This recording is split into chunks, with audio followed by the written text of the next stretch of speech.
Lekin hozirgi kunda bundan boshqa choram yo'q. Shu yerda yolg'on gapirib qo'yyapsiz. Qaysi gap yolg'on? Tog'utning hukmiga mutlaq mumkin emas. Alloh subhanahu taolo Nisa 60 da 65 Yolg'on gapimga aytib bering. Yolg'on gapimga gapirib. Yolg'on gapimga gapirib bering. Siz bo'laveradi deyapsiz. Tog'utga nimani bo'laveradi? Iloji yo'q. Uni tog'ut bo'lsa-da u. Tog'ut bo'lsa-da siz tushunmayapsiz gapni. Nimaga siz to'qiyapsiz? Yo'q, nimaga to'qiyapsiz? Men tog'utga murojaat qilsa bo'laveradi demayapman-ku men. Bu yerda yolg'onchi kim bo'ldi endi? Farqi bor. Jumlalarning farqi bor. Farqi bor, mahkamalar bor, shariat uni inkor qilmagan mahkamalar bor. Masalan, hozir sunnatdan tashqari hukm chiqaradigan tog'ut Qur'on va sunnat bu Farruh degan kishi gaplashadi, yakunlab qo'ysak, keyin siz bilan davom etasiz. Siz Qur'onning oyatini o'qiyverasiz, tushunmagan narsangizni valdirayverasiz. Sizga o'xshagan odamlarni ko'pini ko'rdik. Hazrat Alini ham sizlarni dadaylar, boboylar o'ldirgan oyat o'qib. Tushunmaysizlar, tushunmasanglar bizdamaydi. Hujurga o'tyapsiz-da. Degan hukmlar bo'lsa, murojaat qilaveradi deyapman. Boshqa hukmlar, u tog'ut emas u. Qur'on va sunnat. Dalilni xilfil huzurni keltiryapmiz. Sahih ekan sanadi. Alloh subhanahu taolo aytayapti, Qur'on va sunnatga qaytinglar, o'rtalarda bir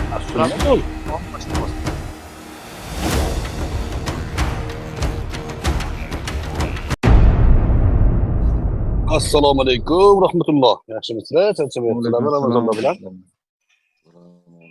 Salomatlik bo'lsin. Tinchmisizlar? Domla eshitmadingizmi suhbatni? Xilful huzurdan bir yog'ini eshitdim. Xilful huzurli sahih emasligini bilaylik deyaptimi bola? Masala qisqacha aytib o'tay. Unda bu kishi Niso surasi 60-oyat haqida. Ikkita odam bir-birini haqqiga o'tib qo'yganda, kimdir birovni haqqiga o'tdi. Endi asini haqqini qaytarib olishlik uchun asli demokratiya sudiga borib turib murojaat qilsa, u odam mushrik bo'ladi, kofir bo'ladi, dindan chiqadi deyapti. Endi men haqqimni Abbos aka misol qilib aytdik. Abbos aka mendan pul oldi, bermay qo'ydi. Men borib turib sudga murojaat qilib haqqimni qaytarib olsam, nima bo'ldi desam, bu odam kofir bo'ldi dedi. Endi o'sha sud emas, hech narsani esdan chiqaraylik. Ko'cha bolalariga murojaat qildim. Men akaxonlarim bor. Kelib turib Abbos akaga shunaqami desa, ha dedi qo'rqqanidan. Ber pulini, Farruhni qaytarib pulini ber desa, mumkin emas. Bu ham asho ko'cha paniyatasiga asoslanib turib berdirtirganligi uchun bu ham kufr bo'ladi dedi.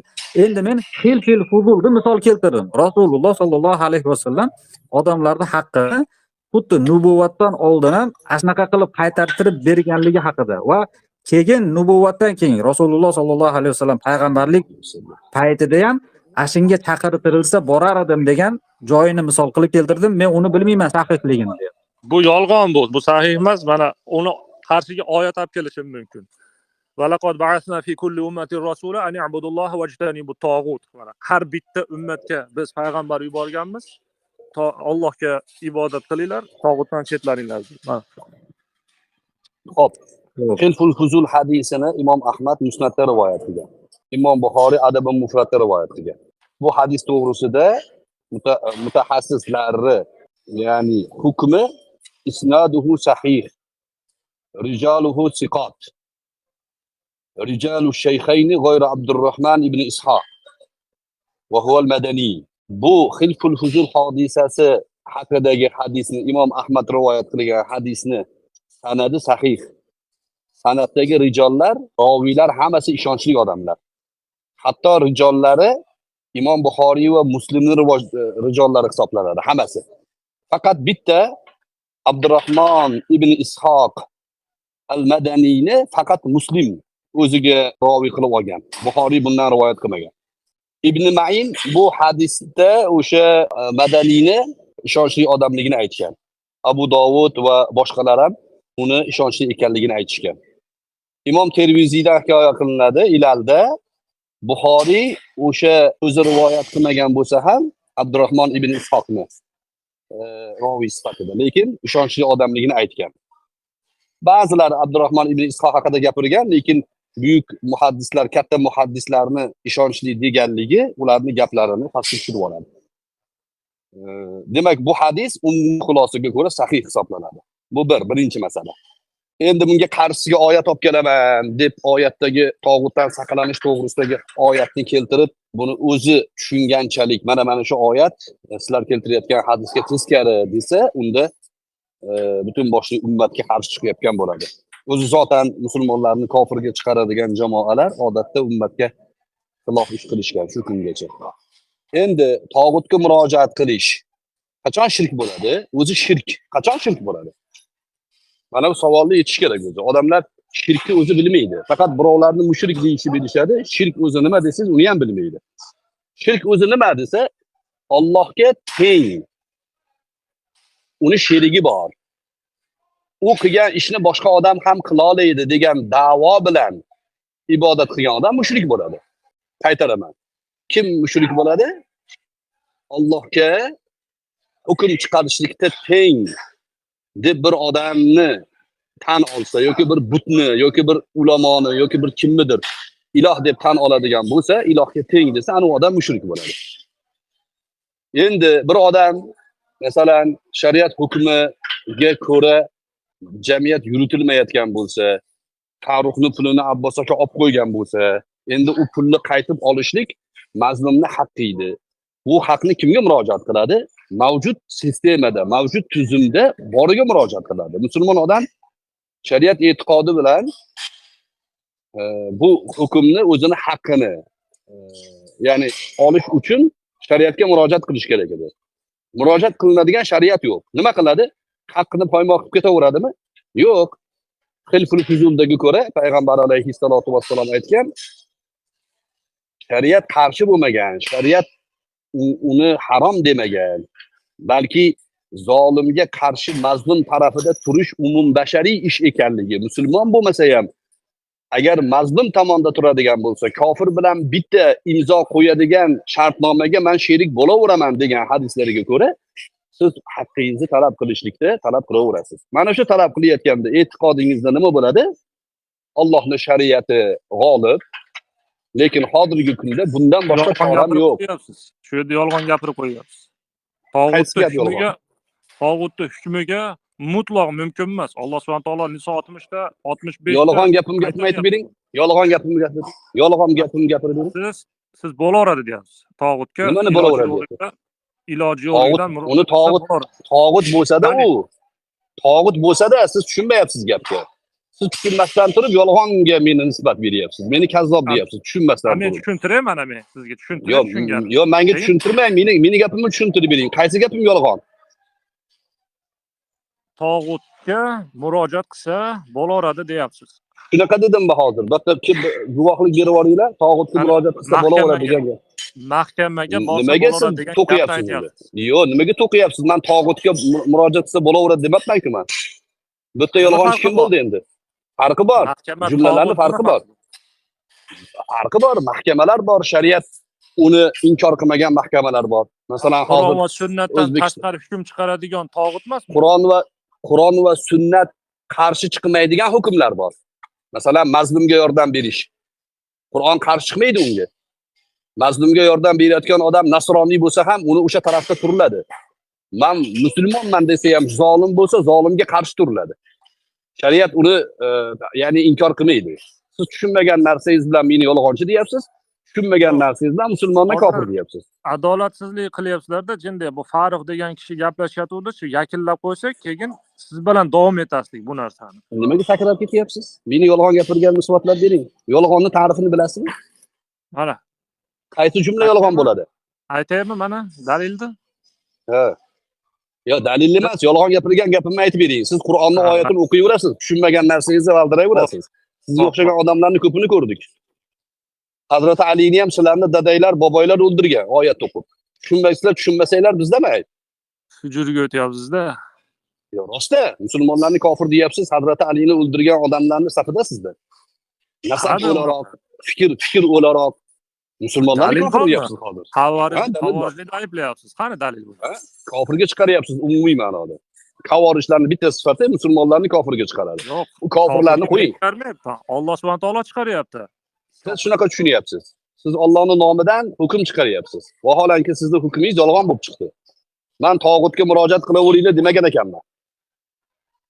Nima deyapsiz unda? man boshqa hukmlar, shariat man qilmagan hukmlar bo'lsa murojaat qilinaveradi deyapman. Boshqa hukmlar, u Qani tog'ut dalil? emas u. Dalil. Qur'on va sunnatdan dalil. Dalilni xilful huzulni keltiryapmiz. Sahih ekan sanadi. Alloh subhanahu va taolo aytayapti, Qur'on va sunnatga qaytinglar, o'rtanglarda bir Sunnat u. muammo chiqib qolsin. Sunnatu shu, Rasulullohning gaplari sunnatu. Qaysi? Xilful huzul. Xilful huzulni sizni- bilmas ekansiz lekin. Yo'q, nimaga bilmayman. Yo'q, siz sakrab gapni aylantirib o'tib ketyapsiz-da, Abror degan. Hozir kim aylantiryapti? Kim aylantiryapti hozir? Xilful huzul hadismi, hadis emasmi? Farruq Xilful huzul, xilful huzul hadismi, hadis emasmi? Xilful huzul hadismi, hadis emasmi? Farruq degan kishi bilan Xilful huzul hadismi, hadis emasmi? Farruq menga berdi. To'pni. Xilful huzul hadismi, hadis emasmi? bo'ldimi? Dalil olib kela olmadimi Farruq degan kishi? Xilful huzulni olib keldi. Fuzulda aytyapti. Men gapirib mana shu xilfil fuzulni siz bilmayman dedingiz. Boshida bilaman dedingiz, keyin bilmaymanga o'tdingiz. Mayli ko'rib chiqamiz, dalilni olib kelsak, nima qilasiz dedim. Sahih demayman dedim. Sahih. Nimaga deb ko'ra? olganda ham Nimaga ko'ra sahih demaysiz? Nimaga ko'ra sahih demaysiz?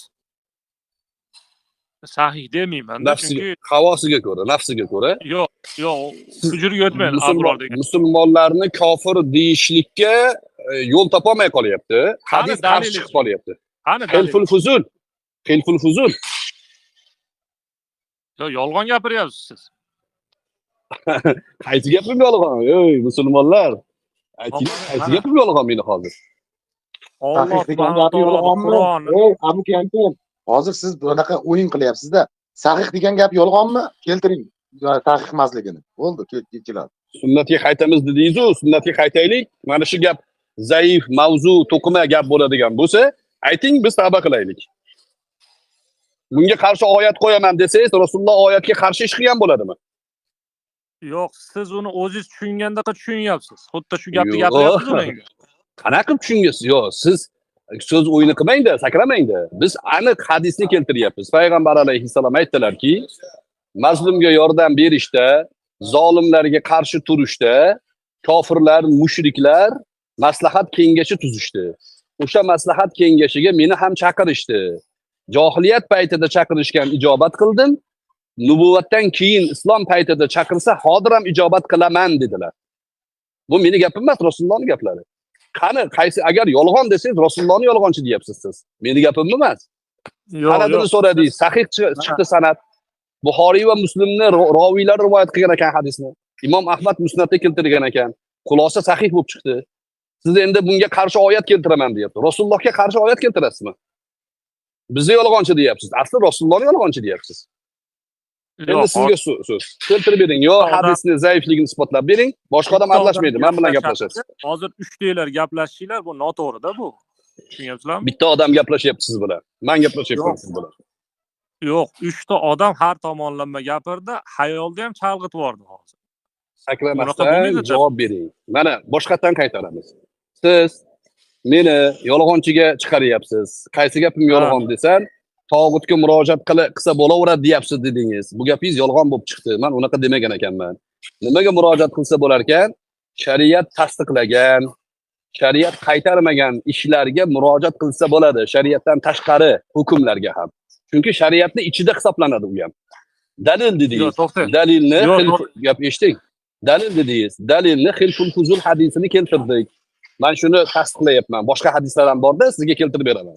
Siz aytdingizki, xilful huzul sahih emas. Unga qarshi oyat bormanda dedingiz. Men sizga aytyapman. Xilful huzul sahih sanadlarni keltirdim. Imom Ahmad musnadda rivoyat qilgan. Roviylarni hammasi Buxoriy va Muslim foydalangan roviylar. Bitta Abdurrahmon ibn Ishoq al-Madaniydan Muslim roviy sifatida foydalangan. Buxoriy u roviyni sahih, siqa ishonchli odam degan. Hadis sahih bo'lib chiqdi. Endi siz Payg'ambar alayhissalatu vassalomdan vorid bo'lgan Buxoriy va Muslimlar foydalangan roviylar orqali kelgan ishonchli hadisni Yo, uzoq. yo bunga qarshi oyat bo'lmay qoladi. bunga qarshi oyat bor deyapsiz. Siz Rasulullohga qarshi oyat ishlatmoqchisiz. Endi javob bering. Yuqoridagi hadis qarshi qilib, oyatga qarshi qilib siz olib kelyapsiz bu narsani. Sahih hadis u. Meni gapim emas u. Siz qarshi olib kelyapsiz oyatga bu narsani. Tog'utdan hukm so'rab borish mutlaq mumkin emas deb turib oyat olib kelsam, siz hadisni o'zingiz tushungandaqa qilib zitiga olib kelyapsiz. Yo'q, borsa bo'laveradi degan narsani chiqaryapsiz. Qanday qilib chiqaryapsiz? Mana Hadis turibdi, nima qilaylik? Hadis nima qilaylik?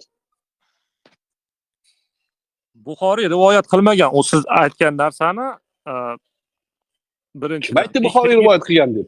Kim aytdi Buxoriy rivoyat qilgan deb? Siz aytib o'tyapsiz, so'zlaringiz orasida shu gaplarni aytib o'tyapsiz. Nima deganimni tushunyapsizmi o'zi? Boshqatdan qaytaringki, men Buxoriy rivoyat qildi dedimmi hozir? Yo'q, mana qarang. Mavzudan qochmasdan, mavzud o'rtasida gaplashaylik mana. Hozir men mavzudan qochdimmi hozir? Qarang, tog'utni mahkamasi Buxoriy rivoyat qilgan dedimmi men? Buxoriy rivoyat qilgan dedimmi?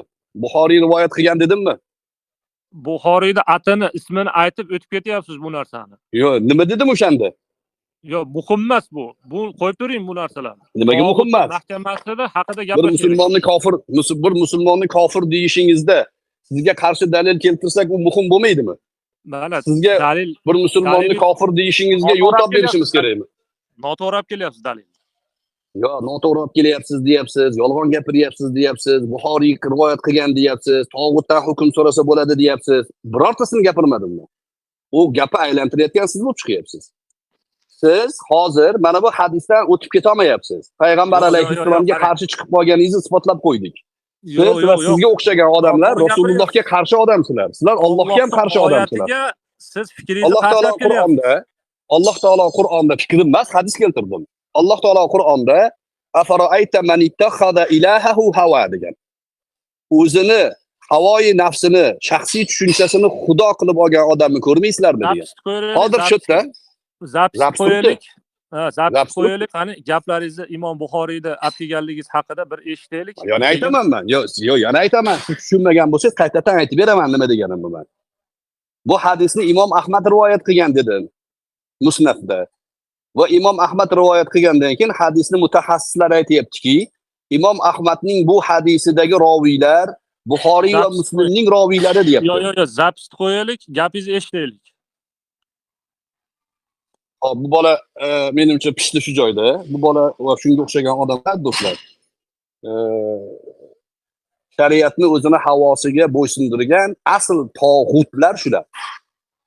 Bular tog'ut, ya'ni Allohning oyatlari turganda, Allohning oyatlarini chekkaga surib, Rasulullohning sahih hadislari turganda, Rasulullohning hadislarini chekkaga surib, o'zini shaxsiy tushunchasi bilan musulmonlarni kofir deb yurgan odamlar. Mabodo suhbatni davom ettiraman desanglar, menimcha foydasi bor yo'q bilmadim, o'zingizlar bilasizlar, lekin rozi bo'lasizlar, men oraga qo'shilib sal anaqa qildim, mavzuga aralashdim va o'ylaymanki, bu zapisni ishlab qo'yamiz, shu joylarni kesib jo'natib qo'yinglar. Bular mana shu bugungi kunda yer yuzida musulmonlarni qatl qilayotgan, musulmonlarning nomidan o'zicha jihad qilyapman deb, qolganlarni o'zidan boshqalarni kofir deb e'lon qilib, musulmonlarni boshiga balo yog'dirayotgan havorij jamoalari aslida ayni tog'utni o'zi. Iloh nomidan gapirayotgan odamlar. Rasulullohning hadislarini yo'q bu kerak emas, bu sahih emas deyapti. Nimaga sahih emas? Sahihligini isbotlab bersangiz bunga qarshi oyat bor deyapti. Nimaga bunga qarshi oyat bor? Chunki buni shaxsiy havosiga, nafsiga to'g'ri kelmayapti. Buni tushunchasiga qarshi chiqib qolyapti hadis. O'shaning uchun bularni o'sha havorijlar deyilgan. Payg'ambar alayhissalatu vassalom la'natlagan, Ot va Samud kabi qirish kerak bularni degan ma'nodagi hadislarda kelgan odamlar.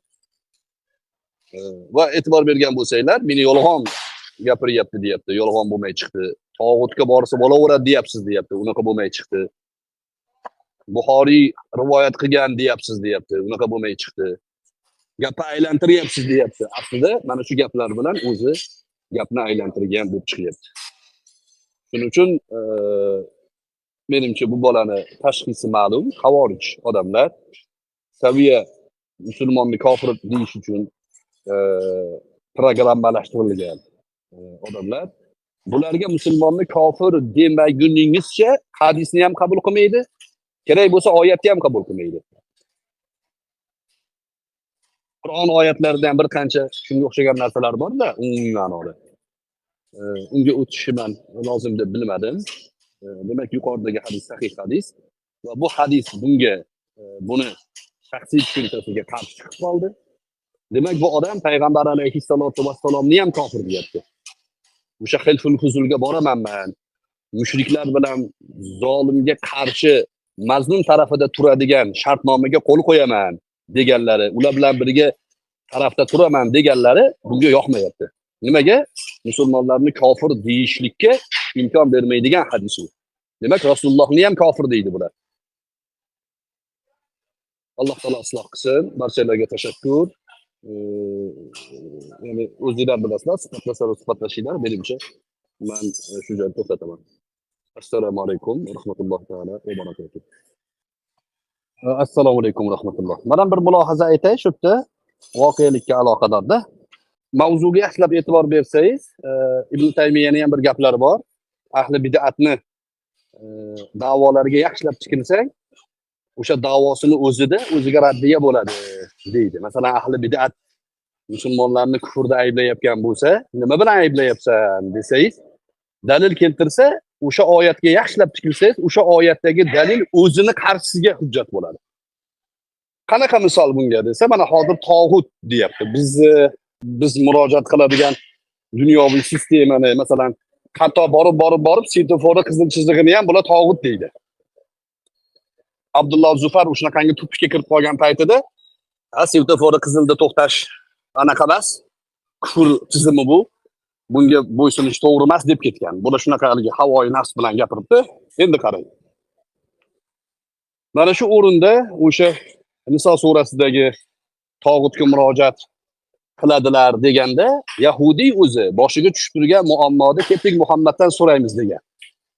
Lekin uni inkor qilib, yo'q, boshqa joydan so'raymiz deb tog'utga murojaat qiladi deyapti. Yahudiylarda rajm oyati haqida masala chiqib qolsa, o'zlarini ichida uni rajm qilish kerak bo'lib qolsa, bu masalani ketdik Muhammaddan so'raymiz deyishgan. Yoki o'rtada ikkitasi talashib qoldi, haq undirish kerak. Haqni undira olmadi o'zini hukmi bilan, o'zini Tavroti bilan, o'zini ulamolari haqni undirib bermadi.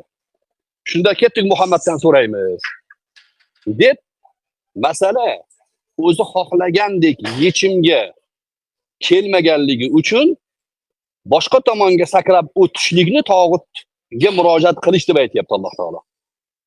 Hatto shu payg'ambar alayhissalomga murojaat qilgan o'sha yahudiylar. Payg'ambar alayhissalom aytganlarki, o'zingizlarni Tavrotinglarda borki, buni hukmi deganlar. Ya bizda toshbo'ron yo'q degan ular. Olibga Tavrot deganlar. Olib kelishgan. Bittasi qo'lini qo'yib turib o'qigan. Payg'ambar alayhissalom qo'lni ko'tar deganlarda ko'tarsa tagida rajm turibdi.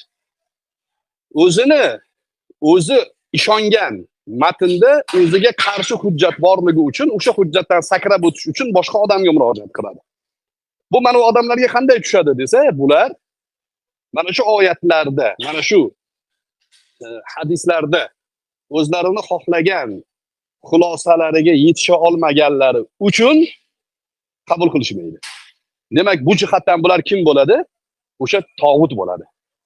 Aynan tog'utning o'zi shular bo'ladi. Chunki masalan deylik, bizda dunyoviy tizimda, demokratik sistemada saylovga qatnashayotgan yoki saylovga nomzodini qo'yayotgan prezidentlar, deputatlar bu masalani diniy tus bilan yechmaydi. Ular dunyoviy tizim deydi.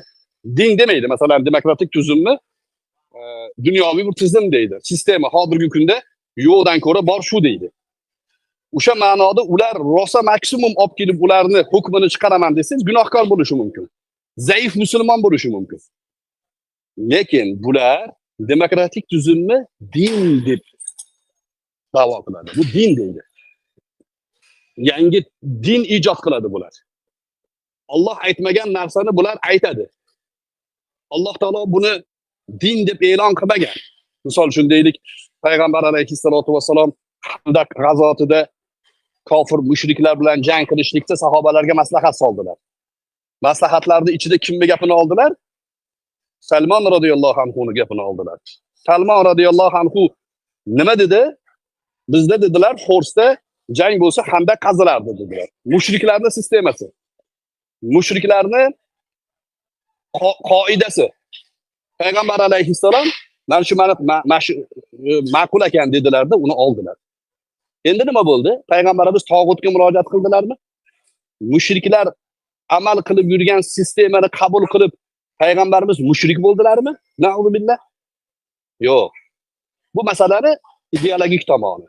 Endi sizga masalani siyosiy tomonini ham qisqaroq aytayin.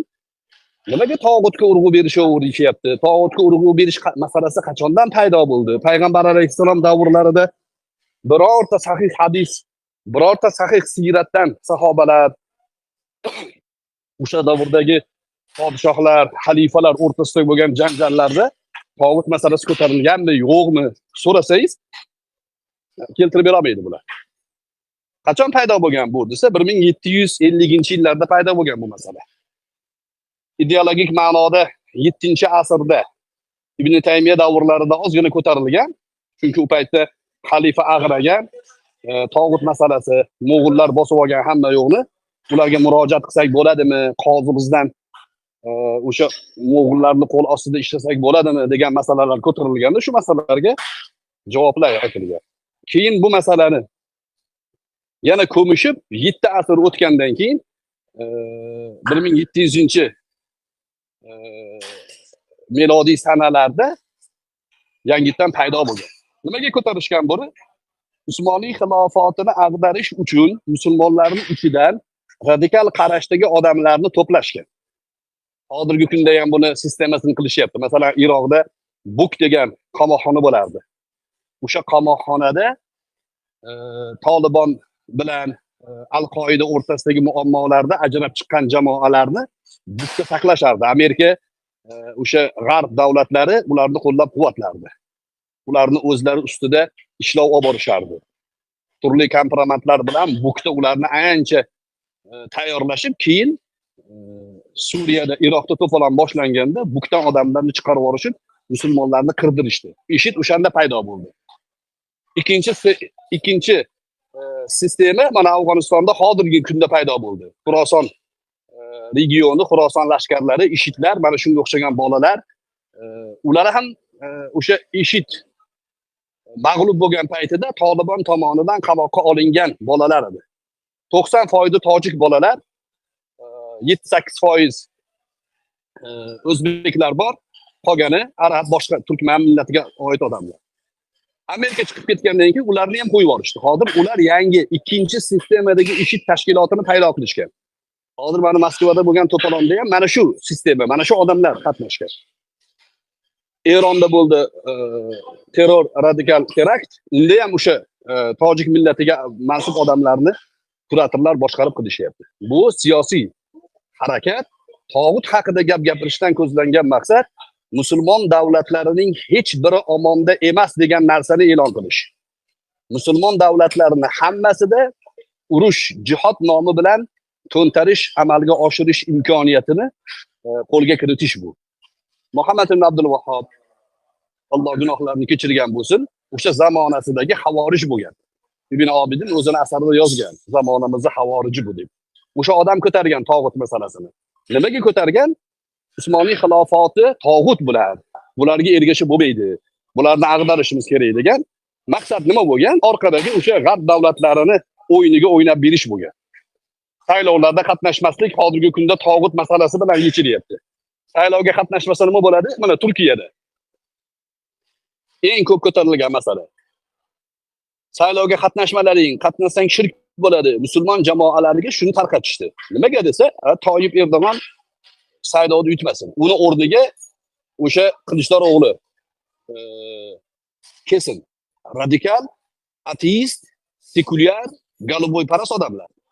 O'shalarni siyosatga olib kelish uchun musulmonlarni, yoshlarini mana shunaqangi yo'llar bilan, ideologik manipulyatsiyalar bilan aldashga harakat qilishyapti. Bunga inshaalloh aldanmaymiz degan umiddaman. Aldanadiganlar bo'ladi. Ularni to'xtatish imkoniyati bizni qo'limizda emas, kamaytirish imkoniyatidan foydalanishimiz kerak. Shu suhbatlarni ko'proq tahlil qilib, ko'proq yoshlarga tushuntirib, shu yerda xizmat qilayotgan do'stlarimiz, xosatan mana Abbos, Farruhga o'xshagan, Qalandarga o'xshagan birodarlarimiz, Mahbubaga o'xshagan ahli ilmlarimiz shu narsada jonbozlik ko'rsatishyapti. Alloh rozi bo'lsin sizlardan. Bu narsani yetkazishimiz kerak do'stlar. Qarshimizdagi dushman asl dushmanni ichimizdagi mardikorlari, ularni xizmatini qilib yurgan xizmatkorlar. Bular endi uni biladimi, yo'qmi, u ikkinchi masala. Aksariyati ahmoq bo'ladi. O'sha Moskvadagi teraktni uyushtirgan bolalarni suhbatini qarang. Aqli hushi yo'q odamlar. Miya bloklangan odamlar. Mana u odamni ham qarang. Shuncha gap bo'lyapti, dalil keltiryapsiz, hadis aytyapsiz, yolg'on gapiryapsan deyapti. Ey, men Rasulullohning hadislarini yolg'on deb qo'ymayapmanmi degan qo'rquv yo'q. Allohdan qo'rqish yo'q bularda. Bularni havoi nafsi ilohi. O'shanga sig'inadi, havoi nafsiga to'g'ri kelsa oladi, bo'lmasa hadisni ham inkor qilaveradi. Masalani siyosiy tomondan amalga oshirish uchun dushmanga mana shunaqangi aqli past odamlar kerak. Alloh ajr bersin, salomat bo'linglar. Suhbatlashib turinglar. Mana men shu atrofdaman. Vaqtga qarab kiraman inshaalloh.